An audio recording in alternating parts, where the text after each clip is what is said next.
Ads లేకుండా latest episode చూడండి.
ఇప్పుడు అర్థమైంది.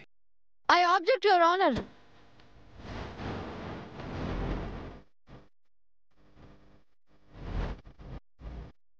శ్రీ రాజేంద్ర ప్రసాద్ గారు గౌరవనీయులైన న్యాయవాది మాత్రమే.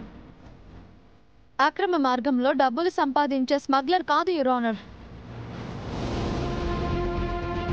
ఆయన స్మగ్లింగ్ చేశాడు అనడానికి పోలీస్ డిపార్ట్మెంట్ వాళ్ళు సమర్పించిన సాక్ష్యాలున్నాయి your honour.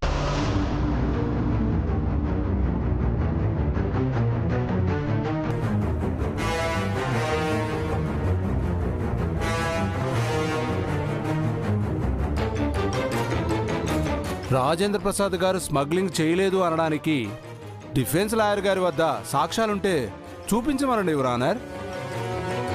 Your honour, Prasad గారి కుటుంబంపై కొంతమంది దుర్మార్గులు కక్షగట్టారు. ఆయన కొడుకులపైన హత్యా ప్రయత్నం చేశారు.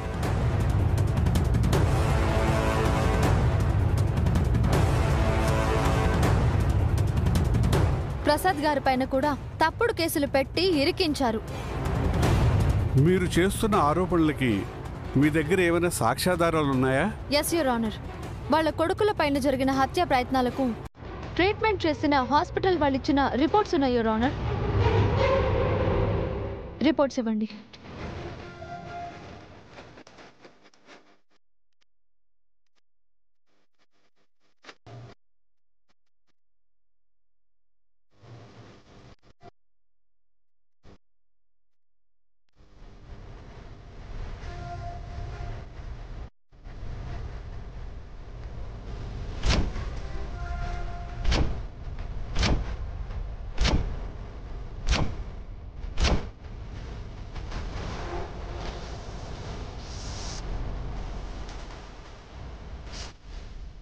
ఇక ప్రసాద్ గారిపై ఆరోపణ చేయబడ్డ నేరం కుట్రపూరితమైందని నిరూపించడానికి మాకు సాక్ష్యాలు సంపాదించడానికి కొంత గడువు కావాలి యువర్ ఆనర్.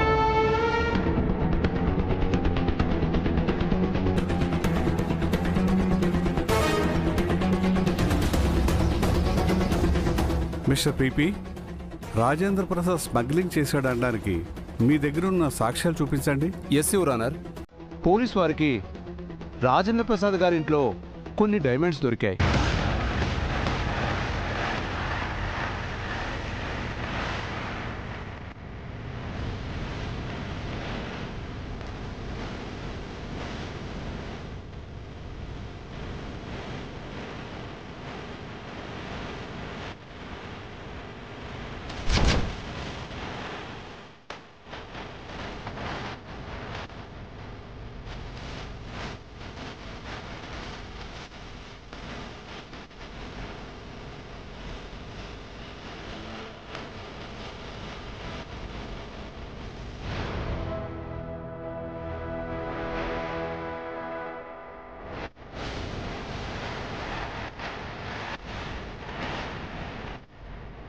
వాటిని రాజేంద్ర ప్రసాద్ గారు ఏ వ్యక్తి నుంచి కానీ ఏ డైమండ్ షాపు నుంచి కానీ కొనలేదు.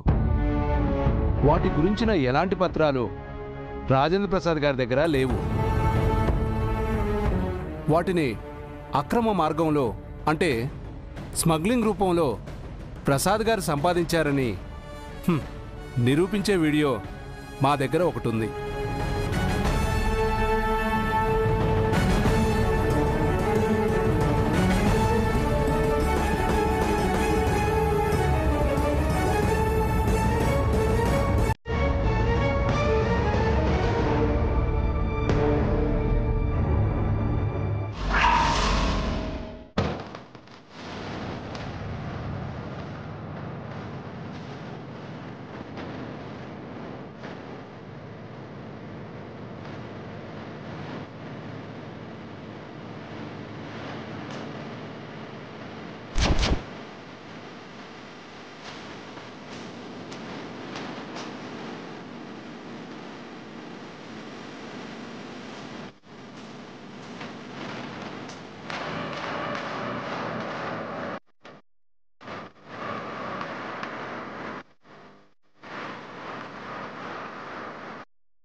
ఆ వీడియో చూశారు కదా యువర్ ఆనర్. అందులో చాలా స్పష్టంగా రాజేంద్ర ప్రసాద్ గారు బ్రీఫ్ కేసులో డబ్బులు ఇవ్వడం, అపరిచిత వ్యక్తి నుంచి లడ్డు రూపంలో వజ్రాలు తీసుకోవడం ఉంది.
లాయర్ దివ్య గారు కట్టుకథలు బాగానే అల్లుతున్నారు యువర్ ఆనర్.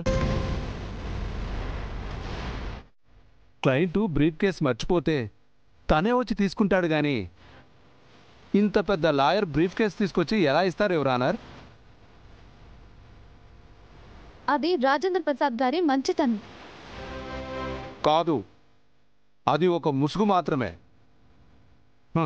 ఆయన గోముఖ వ్యాక్రం, లాయర్ రూపంలో ఉన్న స్మగ్లర్. నో యువర్ ఆనర్, ఇది అబద్ధం. యువర్ ఆనర్, ఇదే కోర్టులో రాజేంద్ర ప్రసాద్ గారు ఎన్నో కేసులని వాదించారు, న్యాయాన్ని గెలిపించారు. ఈ కేసులో రాజేంద్ర ప్రసాద్ గారు నిర్దోషి, నిరపరాధి. దయచేసి ఆయనకి బెయిల్ మంజూరు చేయండి. వారు ఏ నేరము చేయలేదు అని నిరూపించే ఆధారాలను సేకరించడానికి గడువు ఇవ్వండి.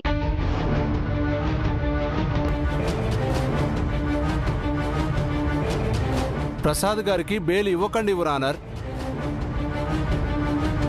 ఇస్తే సాక్షుల్ని ప్రభావితం చేసి సాక్ష్యాల్ని తారుమారు చేసే ప్రమాదం ఉంది. ఒక లాయర్ క్రిమినల్ అయితే ఎన్ని చేయగలడో మీకు వేరే చెప్పక్కర్లేదు యువర్ ఆనర్. ప్రసాద్ గారు క్రిమినల్ కాదు.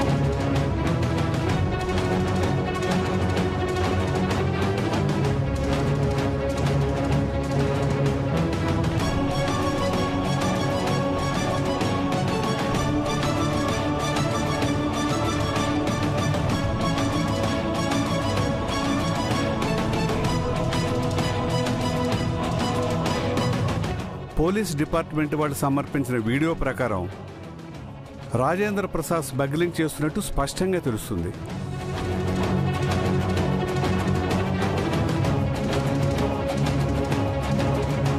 అతనికి బెయిల్ ఇవ్వడం కుదరదు.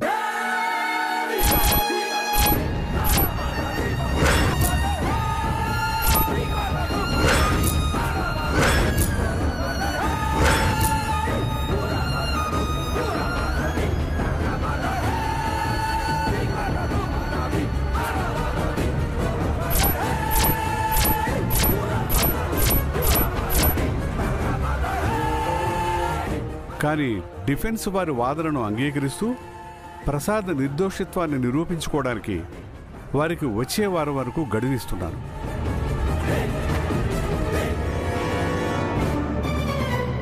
ఈ కేసును వచ్చే వారం 14 వరకు వాయిదా వేస్తున్నాను. అంతవరకు ప్రసాద్ని రిమాండ్ చేయమని పోలీస్ శాఖను ఆదేశిస్తున్నాను.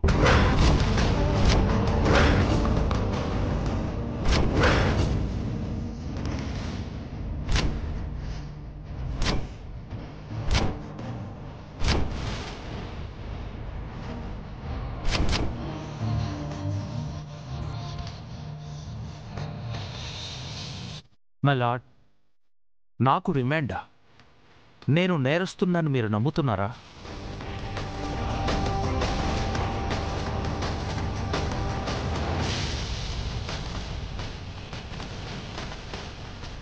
మిస్టర్ ప్రసాద్, కోర్టు ప్రొసీడింగ్స్ గురించి నేను మీకు చెప్పక్కర్లేదు. నిందపడ్డాక నిర్దోషిగా నిరూపితమయ్యే వరకు మీరు నేరస్తులే.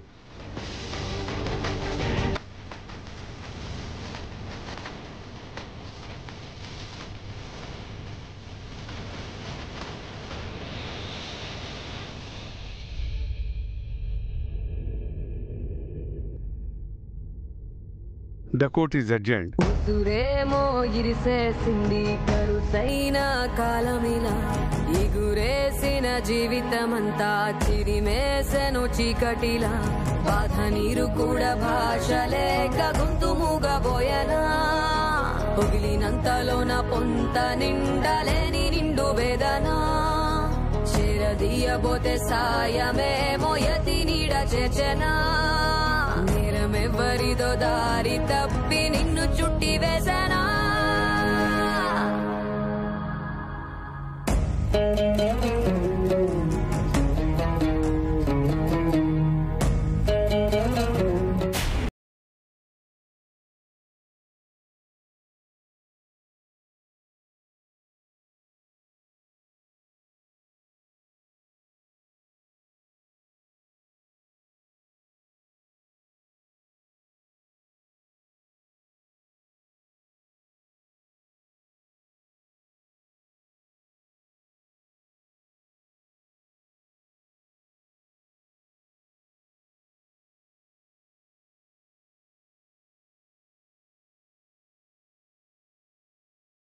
ప్రసాద్ దగ్గరికి నువ్వు వెళ్ళడానికి వీల్లేదు.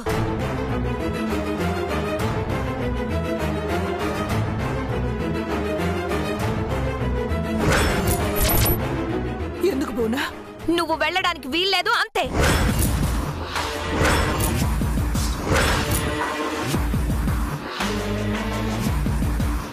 నీ కోడలేమో పెద్ద హీరోయిన్లా ఆ దేవుడయ్యని జైలుకు పంపించింది. వాడు తిరిగొచ్చి మన ఇంటి మీద పడ్డాడు. డబ్బులిచ్చి సెటిల్ చేసుకుందాం అనుకుంటే నీ కొడుకు హీరోలా పోలీసులకి ఫోన్ చేశాడు. అదే పోలీసులు ప్రసాద్ని అరెస్ట్ చేశారు. ఆయన ఒక నేరస్తుల్లా జైలుకు పంపిస్తున్నారు. ఇదంతా మీ వల్లే జరిగింది. మా డాడ్ జైలుకి వెళ్ళడానికి కారణం మీరే.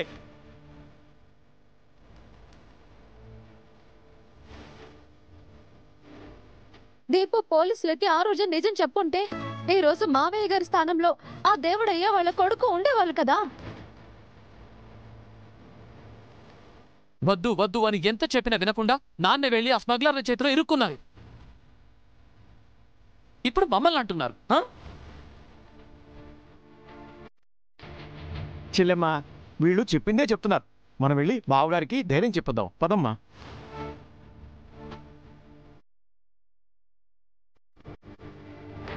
మీరు ఇక్కడే ఉండండి. ప్రసాద్ దగ్గరకు వస్తే బాగుండదు చెప్తున్నా.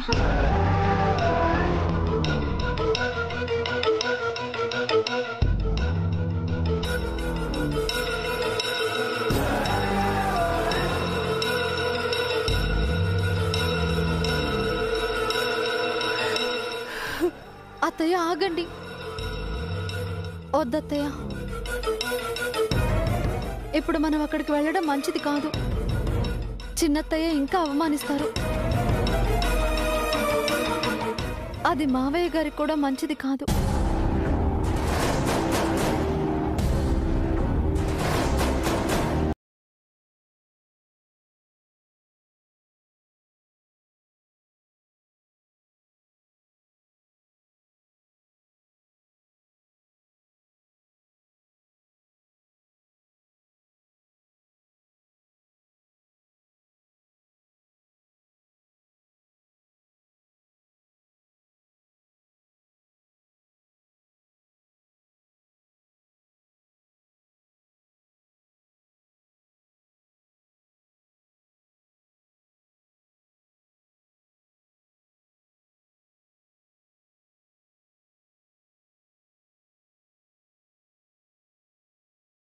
నాకు చచ్చిపోవాలనిపిస్తుంది.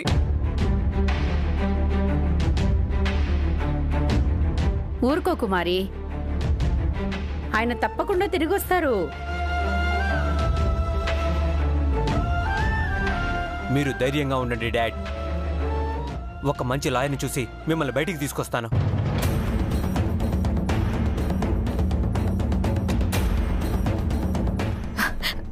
విన్నావా ప్రసాద్? ఆ దివ్య హర్షలు నిన్ను జైలుకు పంపిస్తే దీపు నిన్ను బయటికి తీసుకొస్తానంటున్నాడు. కుమారి నీకోసం ఏడుస్తుంది. అసలు కొడుకు కోడళ్ళంటే వీళ్ళు ప్రసాద్. దివ్య వాళ్ళెక్కడ? బావగారు, జడ్జి గారు మీకు రిమాండ్ విధించారు కదా బావగారు, మీరు జైలుకి వెళ్తున్నారు కదా. మీలాంటి నేరస్తులతో మాకెందుకన్నట్టు అదిగో అక్కడుండి చూస్తున్నారు.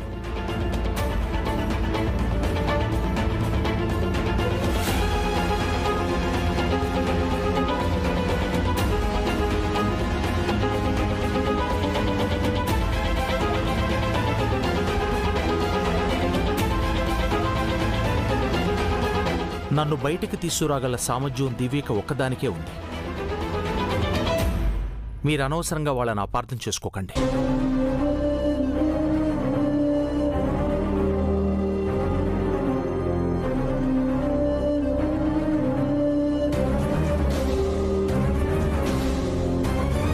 ఎస్ఐ గారు, పదండి.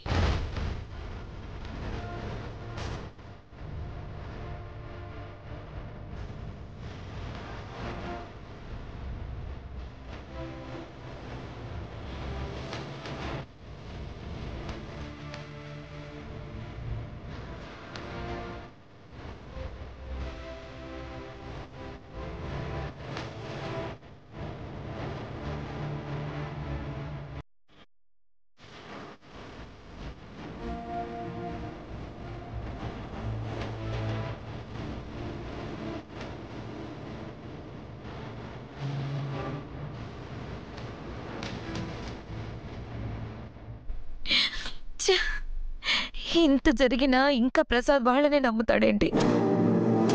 పోలేండి సిస్టర్, బావగారి నమ్మకం బావగారిది. బావగారు ఎలాగైనా బయటకు వస్తే మనకు చాలు.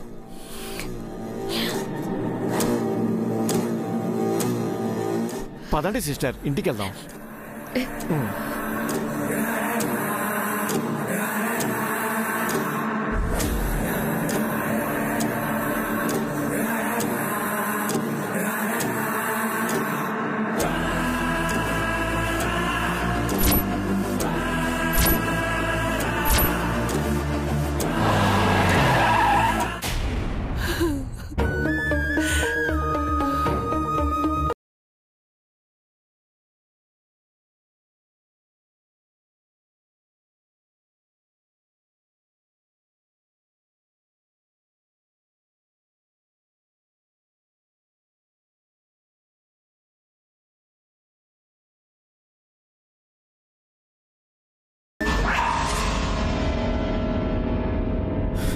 పగటి కళ్ళ కంటున్నావా లాయరమ్మా?